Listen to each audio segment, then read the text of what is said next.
Hi, Serus. Aber wie geht's? Gut, danke. Ich bin Elgas. Heute ist eine Frage einer kleinen Dorf Senegal. Aber zum Beispiel, ich bin Frage mein Heimatland. Assalamu alaikum. Badi internet omul. Assalamu alaikum. Badi Sénégalais. Elgas, c'est la fin message de lancer là. Parce que quand le message de lancer, on va aller abonner compte YouTube pour aller vidéo, aller aimer, aller partager. Mimma le cas aimer nyamo le cas abonner nyame ala itandi la fois ko ye abonner seno nyint ye vidéo ni partager. Bi ne vidéo buta mun tole na message buta Kawur. Nin kale Kawur kan sa Kawur abu Goudomp comme département de Goudomp. Mais jani ba Kawur ba na message lancé la ba lon na compte na je Alhaji Ba Jabi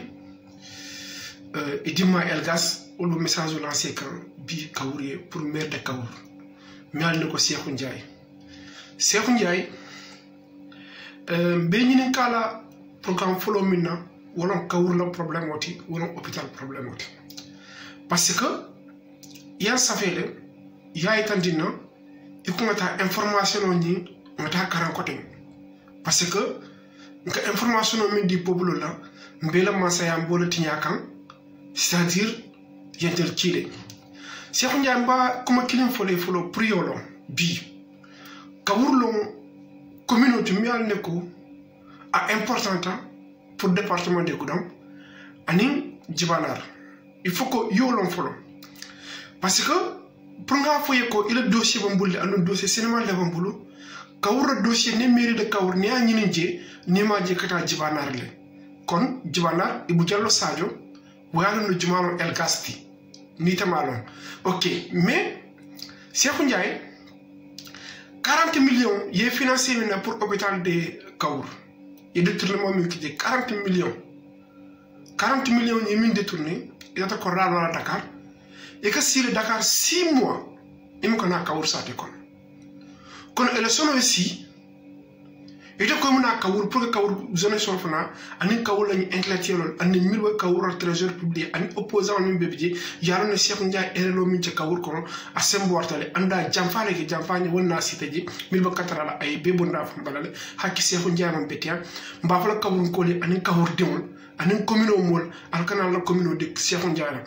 parce que dans les Cheikhou Ndiaye la commune de là d'ici 5 ans encore problème qui nous albatana ko avancé là mba tamanga kunda Cheikhou Ndiaye et ko information la bonne dame OK mais information qui nous dit là il faut yalla ne minti parce que moy fiaw mi sunya ni afaye yalla ne Elgas kam fa ka tonyal il y a 4 millions min dit là 4 millions pour yekulu ni motron ça pour mi ka bu manga kunda et bumuda 4 millions ni akodole afonye terrain municipal comme le manga kunda a projet ni ne yesi ulo akane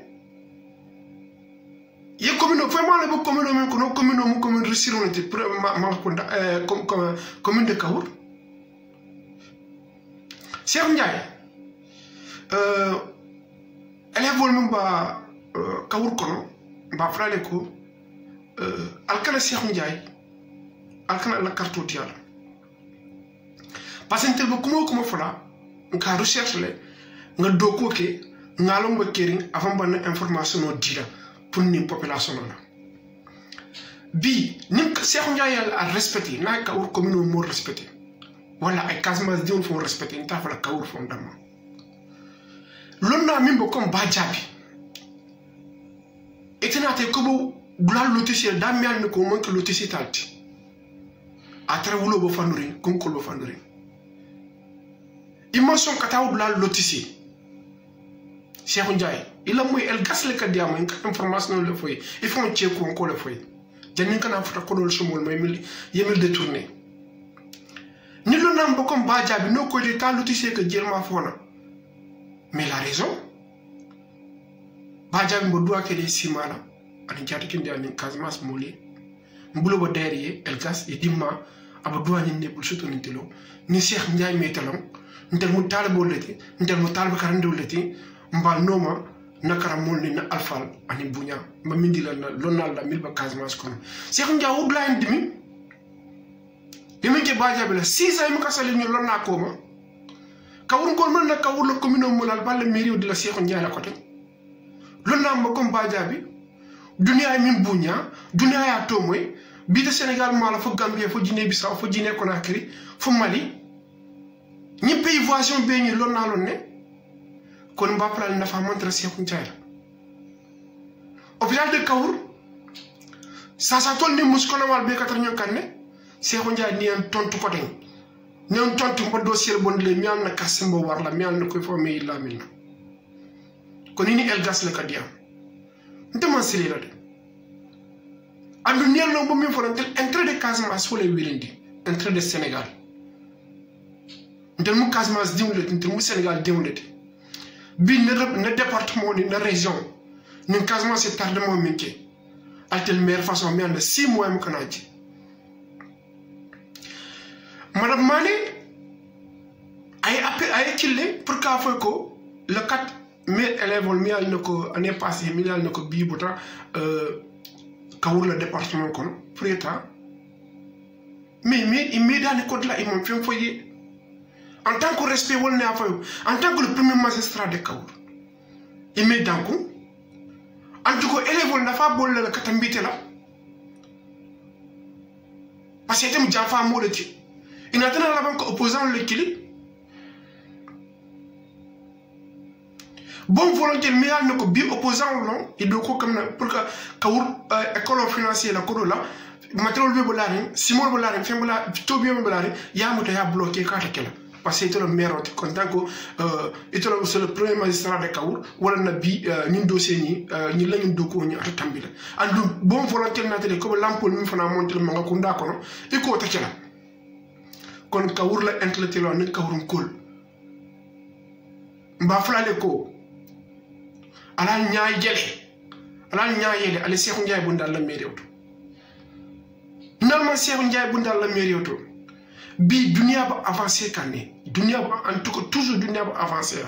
en tout cas Kaour la commune ristale ay forêt sotale ay wulo sotale ni tale forêt comme tawlo wulo ay wulo sotale en tout cas firu fam ba wulo kono de mi an ko bi dunia la solari wala ma ko kunda fon tam fam ma faye kudo le fonti bi Casamance kono fokata fokko senger bayni ka fokata ko senger lo wulo bi ma mi an ko wulo ne man dokoste o wulo mi an ko nafa bere importance be wulo la de bi Kaour lo gudam poti parce que gudam poni Kaour était bonno la ñonkon parce que Pontodos ni gudam était bonno ñonkon Cheikh Ndiaye muna la be ñi kala station mi an ko station mi wa fi Kaour Pontodos la station ko do ñi be ñi kala la kodo ñi mbe ñi kala la yi kodo ñi ke mun tole parce que le mec tel de gudam vraiment c'est station mi an ko gudam aya luele comme location aka kodo soto min ka dum ala mairie kono était fenk station mo tambo Pontodos ya wafi ye kodo ci ga e kata sanaro kala Dakar sa te kono 6 mois mo ko son kana ila communauté c'est quand qu'il y a une information no bonne mon tole hein ndaka information bonne itel do ata be tam Macky Sall ñene ka ya fa jumalo el gas te wol ba fa les sécurité ta gouvernement Sénégal et de Cheikh Ndiaye te non jumati asieku Cheikh Ndiaye mbetel ma te entel ka diamante el gas mbo jeunesse de commune de Kaour Killa amusol ni adindiwul ni fokata foko bula cebal la fo mobetu mba falale ko alkana la carte de Cheikh Ndiaye la Cheikh Ndiaye ma respecte surtout alfa la Cheikh Ndiaye ma respecte surtout Kaour population la amma respecte surtout parce que respect ko amma soto na man ci ko détourner kata ka ko muda kasama kata sindi kata di Dakar min diata ci amma lo min fo ba la commune kono amma lo min fo mo ceri atan na famandra Cheikh Ndiaye a très bi opposant bi ci le mi an ko bonne volonté altel yalla ne jumano jumati altel ba sur le terrain ala ne bi min ka financement ko ta kal dema ko commune mo dema dol bo kolon sin dol be le projet comme na e bal dema la o fona nga fo yele nimmo mo da des site bi kirta kawul fero ke yeddu ko ke population ma koy ya tandi population le funti ye partenariat ñening al pression la bi kawul intellectuel lonnal ba siaren kawul ana karanal a pression la ni merol kan mi al nako ni nafa tela nafa bal tela en tout nafa ba Casamance le anu Casamance la nafa ni ko basanar la abasi la Cheikh Ndiaka ni lotissé mi fa me bandide parce que ça dire qu'on a le ji import abta wulo kono aji lotissé na lotissé abta le bion régler la ko do ni tata nafa la ata population nafa la ata mon nafa la bi sama titre de foncier ni bayol bi ko la wafi parce que ni hectare wa fa le bi surtout tuba wo mi mun la bi sama pour que na Casamance kono en tout cas area ni a restallé parce que gudom taw wulo sunu la tant que wurma dema wala jibanar kon ñun bla mu bla importante Cheikh Ndiaye alfero ke ale Cheikh Ndiaye déplacer ndi ay bo ñim mairie kono kon Elgas bi ñun message tembo mi lancer la demande bi Cheikh Ndiaye a détourné 40 millions hôpital de Kaour Cheikh Ndiaye ndeke de nada titante porte plainte ndana Elgas Nadia de tan porte plainte en tout 4 millions mi détourné makunda a dossier wambulo kono de mbaki le téléphone kono de ni malla fana mbaki la internet ko dunia ji a tout dossier mbom mairie de Kaour mbeki la internet ko no dunia ji alternative compte Facebook ko an Twitter badawda ni Cheikh Ndiaye ni on tontu rek e bon tontu la message to ne WhatsApp to mbela dossier mbela lancer la mbeki la internet ko no wassalam banda lonnal kontonanta na vidéo kuntula bokkonton duro fulo alaaj baja bila Kaour sate kono mbulo dera e dimma Elgas suton tula bulo deri ini la majil so mol be anen Kaour diol be anen Kaour la intellectuel mutala bokkonton do dila dunya arrahmanullah lonnal mi be jef alay karam mo soli gudam sate kono ani lonnal to mal ani lonnal be tout mi al nako ba jamono kan mbokonton duro l'enfant karamo ko ndala alay sanko sol anal dimbal ani suna karanta ba lonnal mi biye suna karanta ba kol fana ka ziare min ki alaj fode ba drame ala ziare ni asitale kon ziare ni mbolo deriye momo se ila sada fi on samono ji isedema suna karanta ba sate kono ila ni ndwa ni mi al nako depuis 14e siècle o mi al nako jamolo to jamolo mi al nako bi wolon jamen fo de Sénégal banko kan kon suna karanta ban ko anim paka wali wuro khomoto Elgas long al dimma mi message lancé ne blobo derale à la barka la prochaine vidéo.